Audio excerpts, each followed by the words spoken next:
For the last 5 years, their power was absolute. They could do what they wanted, where they wanted, to who they wanted, how they wanted, and not one of you could do anything about it. That was until I came along and I took the fight to them. I led to the fight to them. And if there is any reason why this town is where it is now, it is because of the sacrifices I have made, and those of you who have supported me have done so also. Breaking news, it is 2:45. I've got to leave in 5 minutes, 10 minutes at a push. I've got to pick my daughter up from school. But I needed to share this with you, because if I don't share this information with you, no one will, no one has. And, of course, those who take value from it and exploit it for their own means will continue to do so. No. No more. No more. For some time now, it's been known that this council has been in complete crisis. We have got the leader of Oldham Council hangs off the arm of a convicted heroin dealer. No ifs, no buts, no ambiguity. She refuses to specify the exact nature of her relationship with the getaway driver of a cop killer. We've seen off chief executive after chief executive, senior officer after senior officer. The MP, he can say he resigned and he needed to spend time with his family due to ill health. He won't be the first, he won't be the last. We know differently. The council, they control the council by just 2 votes, 2 seats. And they wouldn't have those seats if it hadn't been for Brian Hoban thinking he was smart. And now we've got a new councillor, Maggie Hurley from the Royton Independents, who thinks she's smart. Well, just wait, Ms. Hurley, Councillor Hurley. Okay, this is what's happened.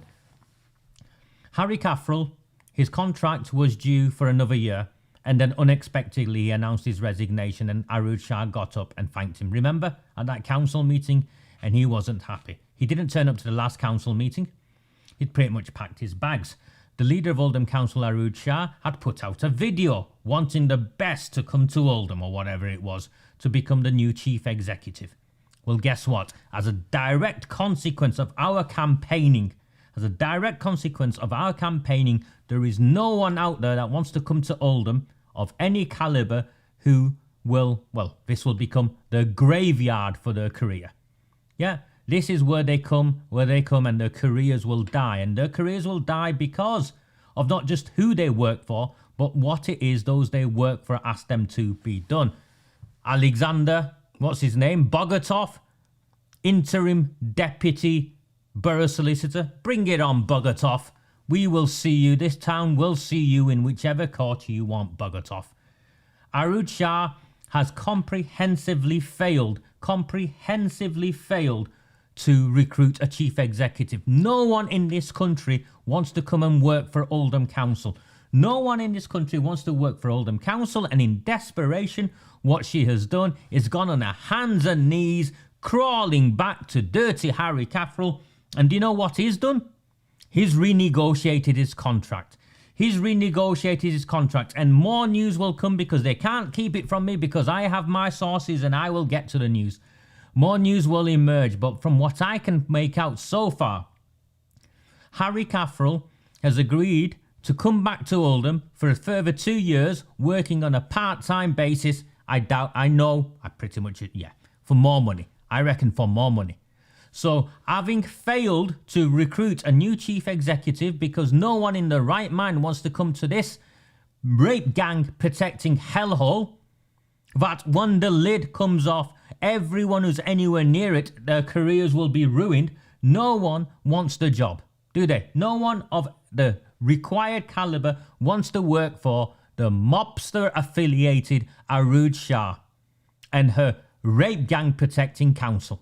No one wants to lead this council, so she's gone running to Harry Caffrell, begging on her hands and knees, begging for him to come back, and he's negotiated himself the best deal possible. From what I can tell already, it's definitely part-time, and it's more likely for more money. This is the press release that's come out that they have amongst themselves so far. Let me just bring it up.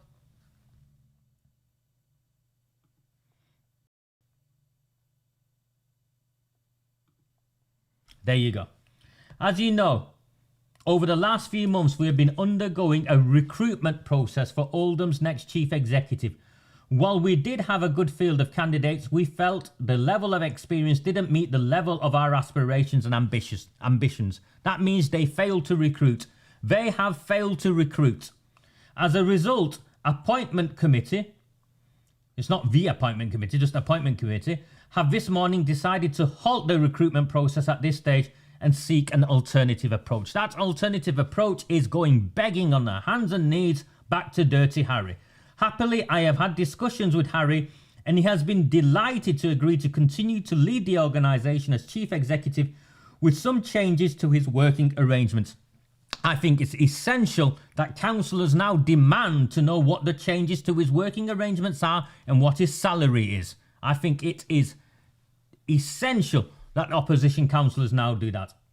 Appointment committee, notice she doesn't say who's on this appointment committee, have today unanimously agreed to recommend to council Harry's appointment as chief executive for a 2-year period from January 2024. This town deserves better than some part-time chancer who has overseen what has been nothing but a disastrous tenure as chief executive of this council, and now he's agreed to come back on a part-time basis for how much more money?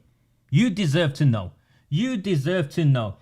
Apparently, this arrangement allows us the opportunity to identify and develop the next chief executive from within the organisation over that 2-year period. What that is saying is that they will promote from inside. They will promote one of the failures from who sits underneath somewhere from inside. It's against all recruitment practices. This is against all recruitment practices.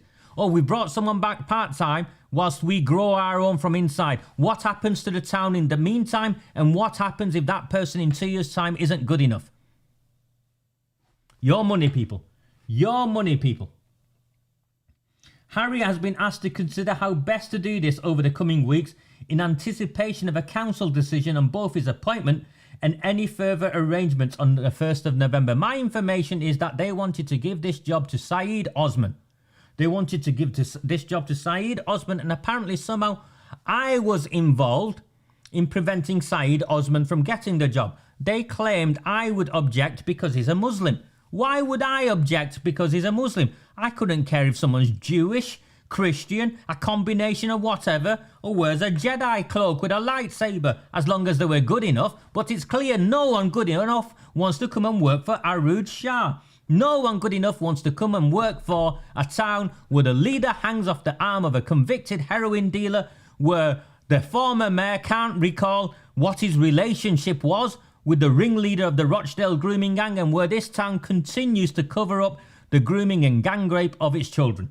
Who in their right mind would want to come and work for a town like this? And who in their right mind would want to come and work in a town where this opposition has been cemented, developed, and has time after time after time proven itself to take them out at the ballot box and hold them to account in a way they have never been held to account ever before?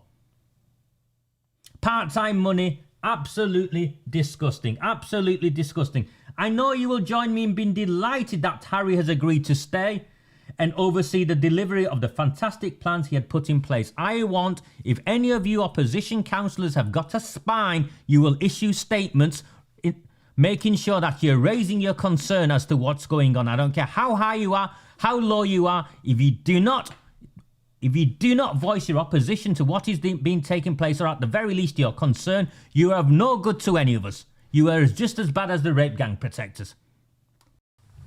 Do not fear them. Do not fear any of them.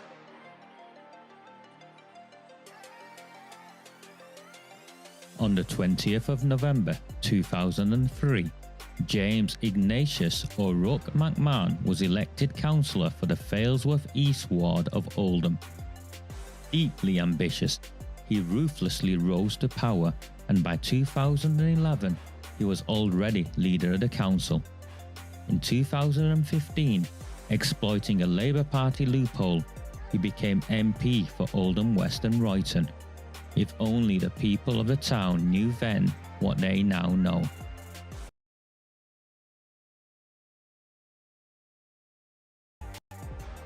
Do not fear any of them.